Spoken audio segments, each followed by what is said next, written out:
Usually when we talk about a fault line, we picture, geology. Right, yeah, earthquakes. Exactly. We imagine these massive silent tectonic plate just grinding against each other miles underground, completely invisible. And up on the surface, people are just walking around, building houses, walking their dogs. Totally unaware of what's happening. Yeah, entirely unaware of the immense continent-shifting pressure building up right beneath their feet. The surface reality is calm, but the subterranean reality is, well, it's incredibly violent. The structural mechanics governing the landscape are just totally detached from the daily experience of the people living. Precisely. The hidden thing is the thing actually running the show. Yeah. But if you step into the world of modern pop culture, specific massive legacy franchises that span decades, you realize we're dealing with like an inverted fault line. An inverted fault line. Okay, I like that. Yeah, because on the surface, you have this incredibly turbulent, hyper-visible internet outrage. I mean, it is loud, it's fast, and it is constantly erupting. But deep underground, you have the slow, grinding, essentially unstoppable tectonic plates of corporate commerce. So you have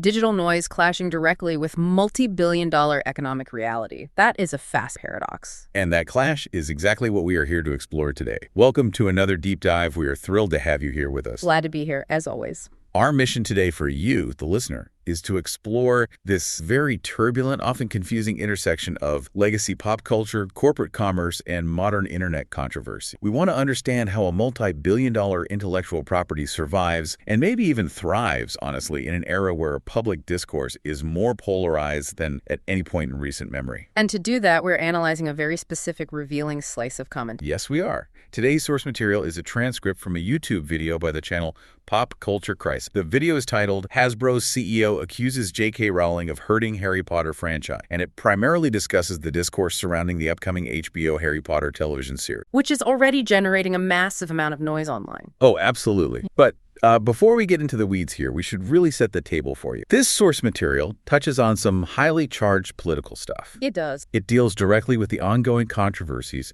surrounding J.K. Rowling's public stance on transition, the resulting online backlash, and the highly debated topic of quote-unquote woke casting in modern media. Which are incredibly sensitive topics. Extremely. So I want to be crystal clear with you right now.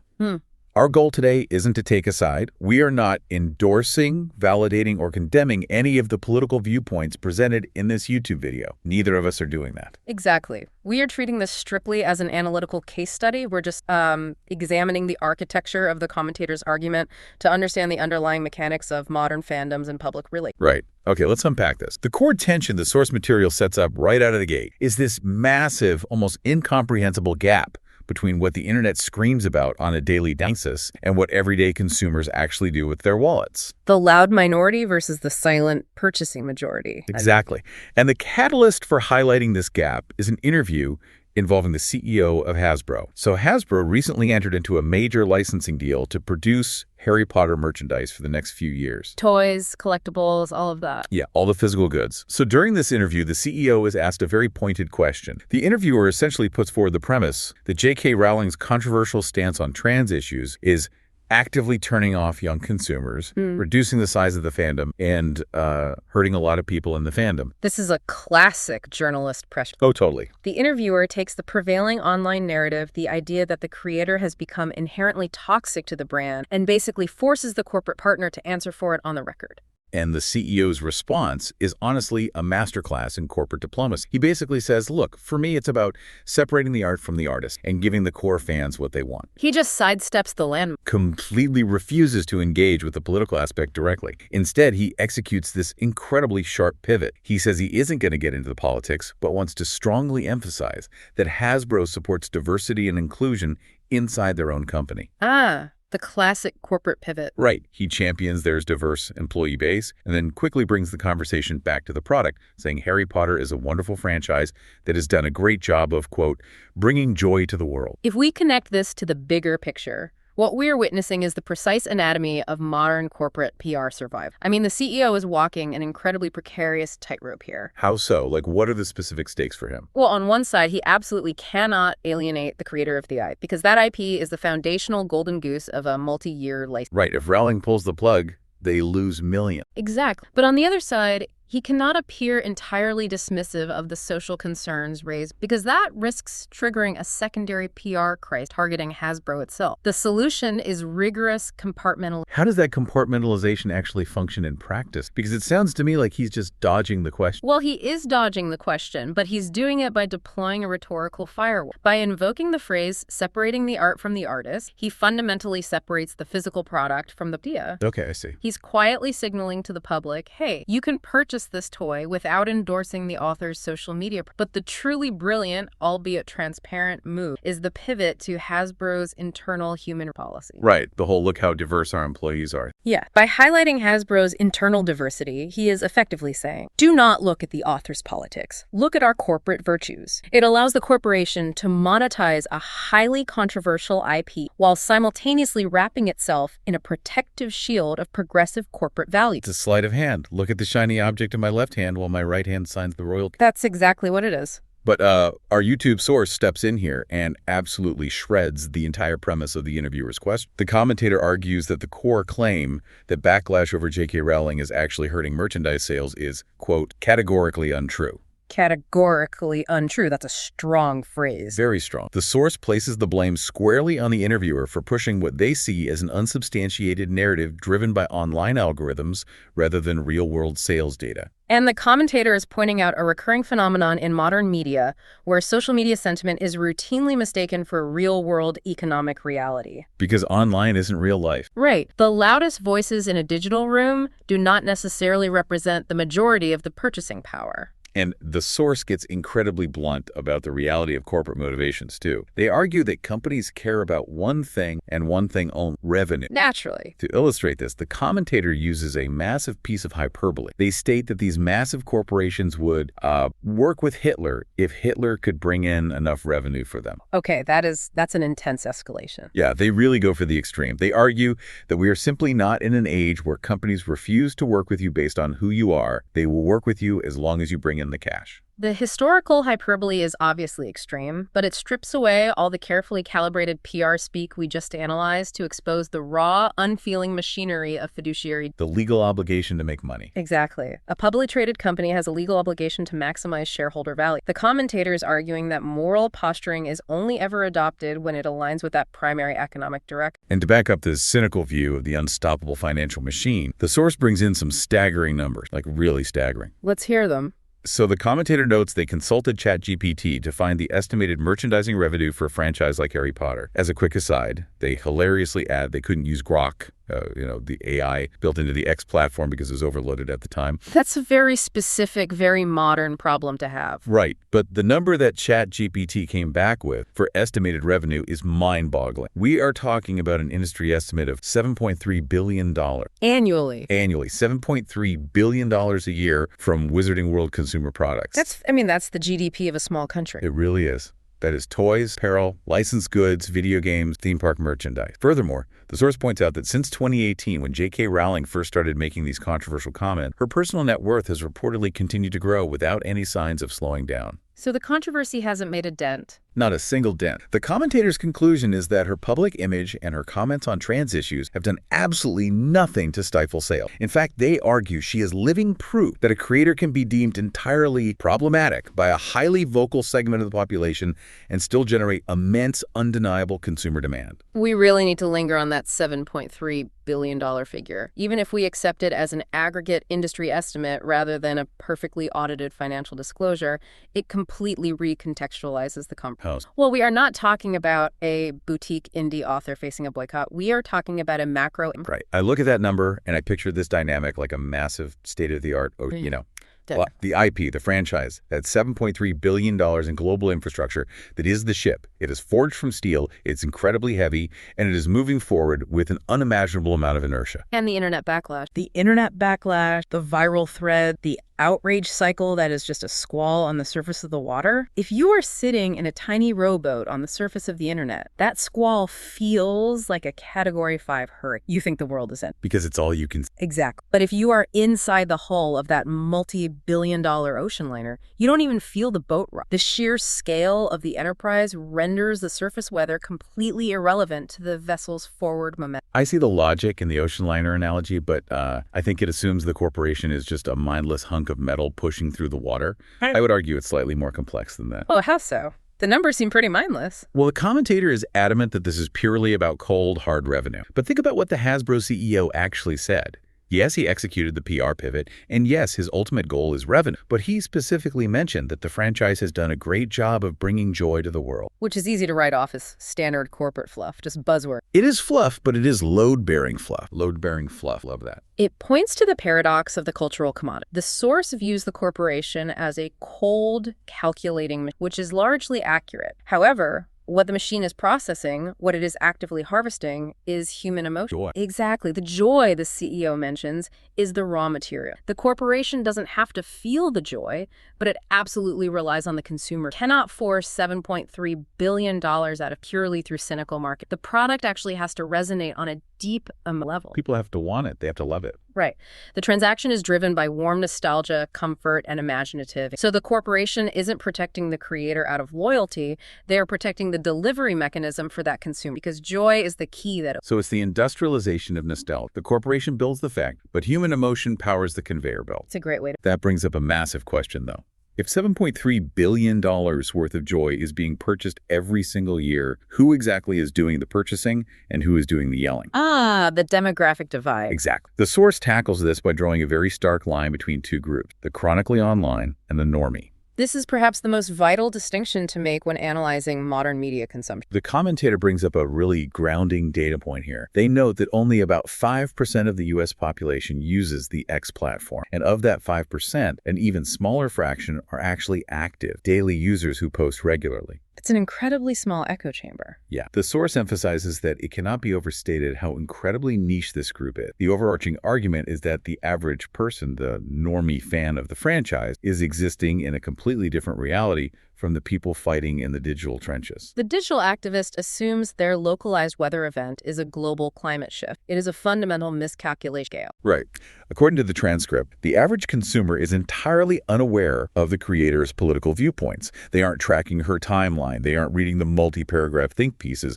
They're just, trying to buy a magic wand for their kid's birthday. They're just living their lives. And the source paints this vivid, almost tragicomic picture of how these two distinct worlds collide. They describe a scenario where a normie content creator posts an entirely innocent video, just a parent reading a Harry Potter book to their children. And then out of nowhere, a reply guy descends into their comments. The collision of context. Exactly, the collision of context. A reply guy chimes in with, did you know the writer of that book series is actually a gigantic transphobe? I personally wouldn't read those to my children. Unsolicited education. Yeah. The source uses this specific archetype to illustrate that the only way the general public even encounters this controversy is when the chronically online digitally tap them on the shoulder to lecture them about it. What the source is describing here is the collapse of context combined with the psychological. Think about Dunbar's number, the cognitive limit to the number of people with whom one can maintain stable social relations. Right. Our brains can only handle, like 150 people? Exactly. Our brains are not wired to comprehend the opinions of millions. So, in a digital micro-community, if everyone you follow is talking about a specific controversy, your brain naturally tricks believing that everyone in the talking about it. Because your whole world is just that feed. You mistake your highly curated algorithmic timeline for mainstream consent. When the digital activist encounters the parent who is simply reading a book, the activist genuinely cannot fathom how this person doesn't know about the controversy. They think it's front-page news for everyone. Yes, and the activist views the parent's ignorance as a deliberate moral failure, rather than a basic stability. That statistical probability leads to a fascinating behavioral quirk that the source highlights. They talk about a contradiction in the boycott movement itself, something they call a cottage industry. Yes. The rebinding of the books. Yes, I found this wild. The commentator talks about people who are fundamentally opposed to J.K. Rowling's views, but who still desperately want to engage with the Harry Potter material. They just can't let it go. The nostalgia is too strong. Exactly. So what is their workaround? They buy secondhand copies of the books, so their money doesn't directly hit her royalty check. Which makes sense on a practice. Sure, but then they take these secondhand books and have them professionally rebound. They physically remove the original covers with her name on them and replace them with personalized covers, sometimes featuring pro-trans imagery or messaging. The goal is to protest her while still consuming her art. It is a literal physical manifestation of the phrase separating the art from the artist. They are stripping the creator's identity off the artifact. Well, The YouTube source finds this utterly ridiculous. The commentator argues that this elaborate workaround completely negates the point of a boycott. They argue that buying the books, even secondhand, and going to these lengths just proves what they call the undeniable nature of her creation. Because they're still engaging with the idea. Right. The source's stance is that you aren't actually hurting her pocketbook enough to matter, and all you are doing is demonstrating that you are so addicted to her world that you will perform Olympic-level mental gymnastics just to keep reading. The source is judging the action purely on its financial efficacy. And by that metric, yes, rebinding a few thousand books is statistically irrelevant to a $7.3 billion machine. It is a rounding error that the corporation doesn't even notice. Here's where it gets really interesting for me. When I hear the source describe this book rebinding cottage industry, I immediately think of someone buying a car from a manufacturer they despise, maybe because it's the only car they can afford that gets them to work. Okay, I'm following. To alleviate their guilt, they slap a bumper sticker over the logo on the steering wheel. Sure, you cover the name, but you are still fundamentally driving their engineering. You are still sitting in the seat they designed, using the engine they built to navigate your life. I see where you're going with the bumper sticker analogy, but that assumes the driver feels a lingering guilt about using the engine itself. I'd argue it's much more profound. More profound than just guilt. We have to look at this through the lens of historical boycotts and the psychology of moral purification. The goal of this specific consumer isn't to bankrupt the creator. The goal is psychological absolution. Psychological absolution. Break that down for me. When you engage with a piece of art that shaped your childhood, it becomes entwined with your own identity. If the creator of that art later expresses views you find abhorrent, creates massive cognitive dissonance, you feel complicit just by enjoying the thing you've always... Like you're somehow endorsing the bad behavior. Exactly. So buying the book secondhand absolves the economic guilt. But physically rebinding the book, that is a ritual of purification. Yeah. By removing the author's name and replacing it with imagery that aligns with the consumer's values, they are actively reclaiming the art. They are visually asserting their own moral framework over the author. The source mocks it as a failure of activism because they are looking at the financial spreadsheet. But for the fan, it is a highly successful mechanism for cognitive dissonance. Wow. It allows them to retain the joy of the franchise without the psychic weight of... It's an exorcism. They are trying to exorcise the creator from the creation so they can inhabit it peacefully. Precise. But, while fans are agonizing over how to ethically consume this media, the deep dive takes a sharp turn away from the online discourse and looks directly at the physical production of the new HBO series. The actual set. Yeah. The irony is, while the internet debates book covers, the corporation actually making the media is dealing with a much more visceral, physical reality on the ground. We move from abstract moral philosophy to the very tangible logistics of a television. Exactly. The source references reports from The Sun, a UK tabloid, regarding some serious behind-the-scenes drama on the set of this new Harry Potter adaptation. And we aren't talking about creative differences over the script here. No, we're talking about the kids. We are talking about literal chaos involving children. According to the reports, 12-year-old extras are getting into actual fistfights on set. The record details one specific incident where a child was heard screaming, "I'm going to get you," after filming Wrapped for the day. It shatters the pristine, magical illusion of the final product, doesn't it? It reminds us that a film set is fundamentally an industrial workplace. And a highly stressful one at that. In response to this, the senior management has reportedly issued severe warning. They've stated that anyone involved in bullying, regardless of whether it involves adults or children, and crucially, no matter how famous they may be, will be immediately axed from the production. Zero tolerance. The studio is trying to project absolute zero tolerance, Yeah. Which is the standard, legally advisable corporate response to rumors of a toxic workplace, particularly one heavily populated by minors. Sure, it's the right PR move, but our YouTube commentator buys absolutely none of it. The source completely and utterly dismisses the studio's threat to fire bad actors, specifically scoffing at the idea that they would fire a famous child star. They don't believe the executives have the spine for it. Not at all. The commentator argues that if the face of the franchise turned out to be a massive problem, the studio would never actually pull the trigger and fire them. They believe the financial stakes are simply too high to start recasting lead roles over bad behavior. The commentator is extending their earlier cynicism about the corporation's moral compass directly into the day-to-day operations of the set. Yeah, and to illustrate just how cynical they are about Hollywood's willingness to cover up bad behavior to protect an investment, the Force pitches a completely unhinged, dark, satirical movie. This part was wild. It was hilarious. They pitch a movie about a haggard, exhausted Hollywood producer and a director who hire a child to head up a massive franchise. They invent a name for this hypothetical child star, Dominic McLaughlin. Dominic McLaughlin. And in this pitch, halfway through filming the second movie, young Dominic starts showing signs of actual psychopathy. A catastrophic behavioral breakdown. Yeah, the source describes a scenario where this child star starts bringing dead animals to the set. The producer comes to work, finds a dead cat, and just has to silently pick it up and throw it in the dumpster. Just another day at the office. Right. Then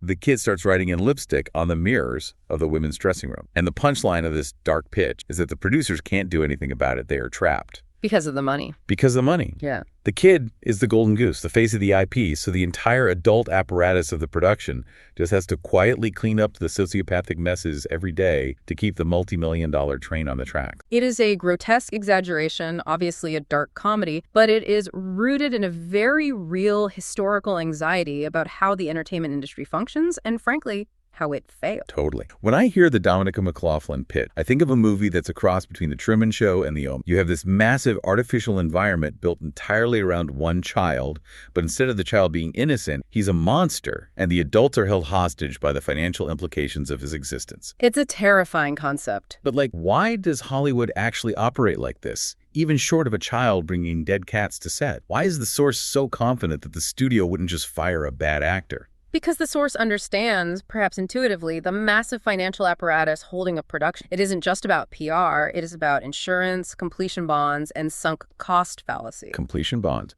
Yeah, when a studio greenlights a massive television series, they secure completion bonds, essentially insurance policies that guarantee the project will be finished and delivered. If you fire the lead actor halfway through a shoot, you don't just lose their performance, you have to scrap months of footage, rebuild sets, delay the release, and potentially breach contracts with distributors worldwide. The ripple effect is huge. The financial penalty for halting production is astronomical. Therefore, the fiduciary duty of the executives often forces them to manage and contain toxic behavior rather than eliminate, because containment is cheaper than recasting. Wow. The adults on set become high-paid babysitters for the assets. So the cynicism isn't just a conspiracy theory. It is baked into the legal and financial framework of the industry. Exactly. But here's where I noticed a massive contradiction in the source's logic.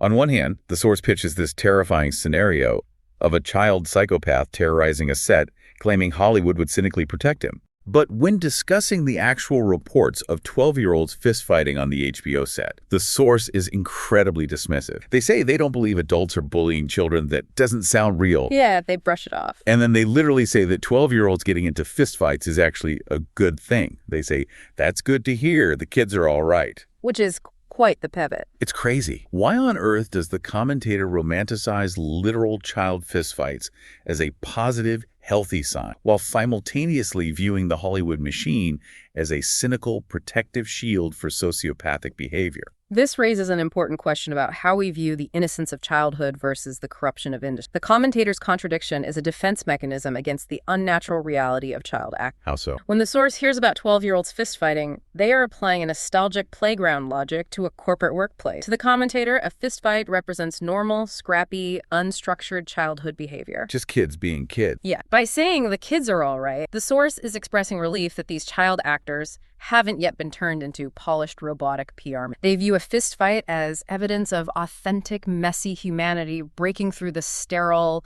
highly regulated environment of a billion-dollar film set. So the violence is perceived as authenticity. It proves they are still human kids, not just corporate assets. Precisely. But then look at the Dominic McLaughlin pitch. That pitch represents the exact opposite anxiety. It represents the fear of what happens when the immense power, wealth, and lack of accountability inherent in Hollywood completely warp a child's psychology. Noise. The source is entirely cynical about the adults running the machine. They assume the adults will always prioritize the product over morality. They can brush off a fistfight as kids being kids, but they fundamentally believe that if the corporate environment ever did turn a kid into a monster, the Hollywood system would be too morally bankrupt to stop it. Because it's a systemic failure. Right. They romanticize the children's roughhousing because they have zero faith in the adult supervision. That makes perfect. And that profound distrust of the institution bleeds perfectly into the final major topic our source tackle, the casting of this new HBO. Oh, the casting crew. If there is one thing that acts as a lightning rod for internet discourse and institutional distrust, it is the casting of legacy characters in a modern reboot. The commentator describes the casting news as this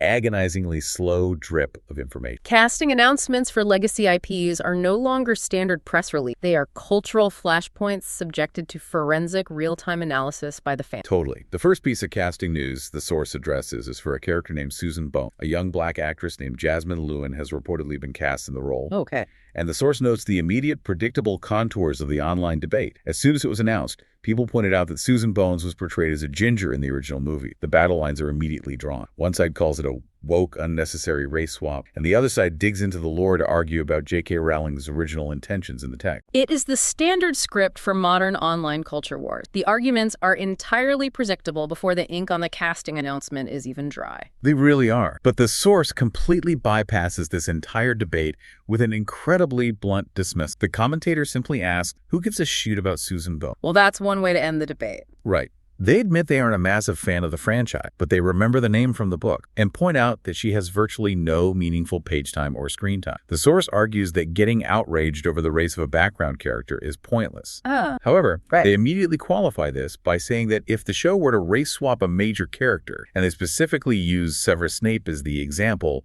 that would actually deserve a good level of back. They are attempting to establish a hierarchy of acceptable outrage based on character prominence. Right. They even joke that the funniest thing the studio could do to troll the audience would be to race swap Snape to be black, and then take Dean Thomas, a character who is black in the books but rarely featured, and make him white, just to scramble the discourse entirely. Just absolute chaos. Yeah, but their logic here really stands out to me.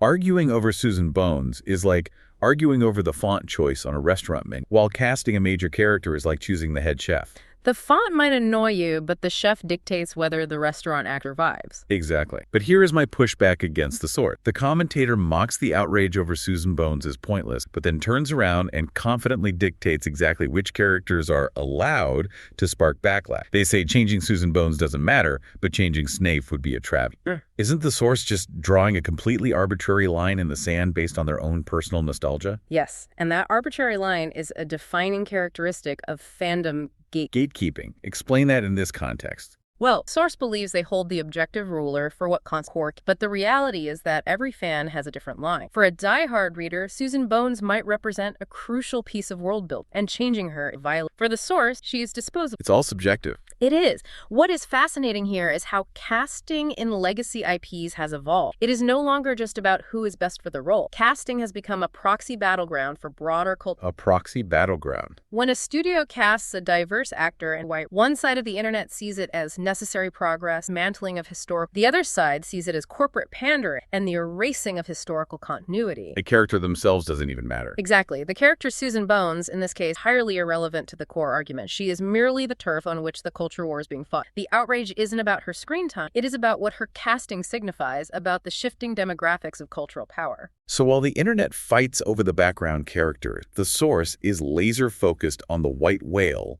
of the casting process, Voldemort, the primary antagonist. Oh, the casting of the villain often sets the entire tone for a fan. It signals the creative ambition of the project. And the fan casting rumors discussed in the video are just wild. The first name the source brings up is Paul Bettany. Apparently Bettany was heavily rumored to be in the mix. Oh, that's interesting. Yeah, but Bettany himself stated in an interview that while he loves the IP and HBO, nobody has actually called him. The source is deeply skeptical of Bettany's denial, comparing it to when Andrew Garfield lied for a year about not being in the Spider-Man. Actors lie all the time about that. True. But then the source casually drops a grenade, saying that if Bettany were cast, the internet would just immediately bring up his past text messages regarding Amber Heard and Johnny Depp, and he'd be canceled all over again. Which highlights how the personal baggage of the actor is now instantly weighed against the value of the IP. The studio isn't just casting a talent, they are inheriting a liability. Speaking of actors weighing their option, the next heavily fan-cast name was Cillian Murphy, the recently Oscar-winning Cillian Murphy. People desperately wanted him as Voldemort. He'd be incredible, honestly. He would, but Murphy was incredibly blunt. The transcript quotes him saying, "I'm categorically not. Can you make that the headline?" He seemed genuinely fed up with the rumors. He wanted nothing to do with it. Nothing. And our YouTube source completely understands why. The commentator points out that Murphy is 49 years old, he has his pick of any prestige film project he wants, and he doesn't need to commit to spending 10 years in what the source derisively calls an HBO daycare, making 7 seasons of television where kids are fighting on set. We really need to analyze that phrase, HBO daycare. It is deeply revealing about how the industry is currently structured and... Why did that specific phrase stick out to you? Because it exposes a persistent underlying hierarchy in how we view the acting profession, despite the supposed golden age of television. Okay, unpack that. Over the last 20 years, the prestige of television has skyrocketed. HBO is viewed as the absolute pinnacle of quality, yet the source still frames a decade-long commitment to a massive fantasy franchise as a trap. A gilded cage. Exactly. They view an actor of Murphy's caliber, an Oscar winner with a unique screen presence, as being above franchise television. The implication is that true artistic freedom means moving from film to film, working with auteurs like Christopher Nolan, rather than being locked into a rigid corporate schedule, surrounded by child actors, essentially managing the daycare while wearing heavy prosthetic makeup for a decade. That makes a lot of sense. It highlights that no matter how much money is involved, long-term franchise commitments are still viewed by some as a creative golden handcuff. It's the difference between being an artist and being an employee of a highly lucrative theme park. Yeah. But before we wrap up, I have to share the source's own personal,